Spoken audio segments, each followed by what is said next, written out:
Jobs, income, health and housing are among the top priorities to UK residents. This is why businesses and workers are relocating to places other than London. The Tech City UK Cluster Alliance, an industry group focused on the development of the technology sector throughout the entire country, i.e., outside of London, issued a surprising report in early 2015. In the analysis presented in TechNation Power, the Digital Economy 2015, the CEO of the group revealed that 74% of the country's digital businesses are outside of inner London, with 21 digital clusters of innovative enterprise in as far-flung places as Edinburgh, Cardiff, Newcastle, Belfast, Hull and Bournemouth. Pool.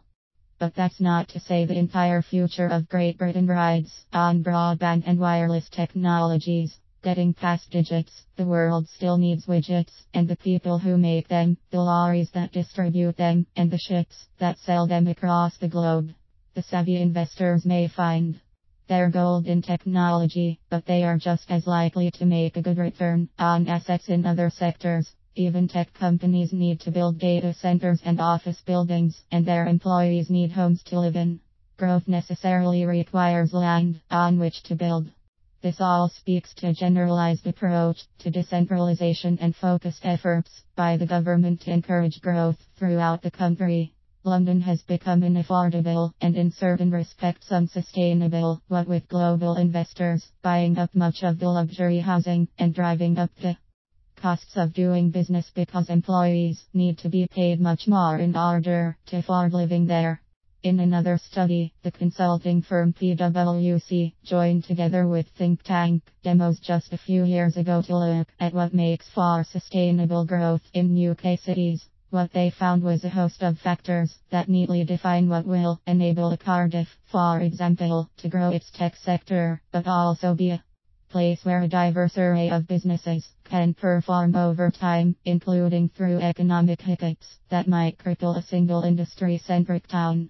The PwC/Demos study was presented in Good Growth for Cities, a report on urban economic well-being, November 2012, based on a survey of the general public, business leaders, politicians and policymakers, combined with available data.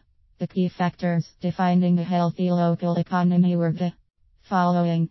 Jobs. Consider the number one priority. Well-paying employment enables almost everything else. Income and jobs were considered together and thus weighted in the indices of the report to account for about 1/3 of what defines a good growth city. Income. While the importance of this cannot entirely be extracted from the same feelings about jobs, the distinction might be made that good pay scales certainly trump lower wages. The nature of a local economy and the relative factors of education are important contributing functions. Health still largely linked to income, but also to access and adequate local facilities. Health was considered by survey respondents to be mostly at a par in importance with income. The two factors also are strongly correlated in that cities with higher incomes report better satisfaction with their health. Time with family. Surprising to some, this ranked so high that a large portion of working people said they would forego some income in order to spend more time with family.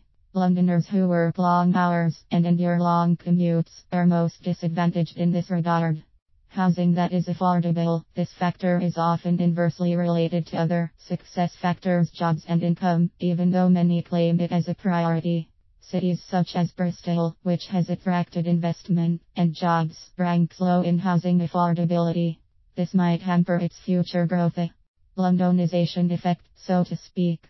Income distribution, as defined by the ratio of median to mean income, London scores low because of the pay disparities between service workers and highly compensated executives in the inner neighborhoods. In some of the outlying boroughs, income distribution evens out a bit more, as it does elsewhere in the country. Economy-wide sectoral balance. This is about the share of manufacturing to total output, a means to assess the diversity of the business sector. Environment largely measured as carbon emissions relative to GVA gross value, added Bristol, Edinburgh and London received the best scores in this regard. The study authors suggest assessing sustainable growth holistically by incorporating environmental measures together with social and economic issues.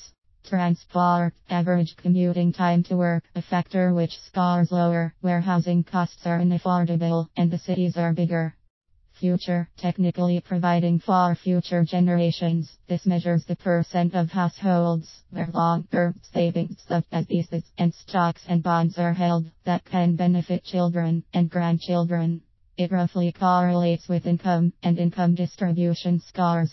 Important to consider is how London ranked average or below average on all but three indicators: income, health and environment. Why? The capital city's lack of affordable housing, long working hours, and congestion are hugely negative offsets to higher wages there. If somehow homes can be built near jobs, that would change. Of course, land must be available, and those orchestrating development need to understand what those cities already are planning to accommodate and support growth. In places such as Bristol, where growth is high, but housing lags behind, it is likely a good place to invest if the land is available. Investors should consider the local economies of where building is proposed, as well as their own personal wealth building objectives and variables. An individual financial advisor can help balance those considerations.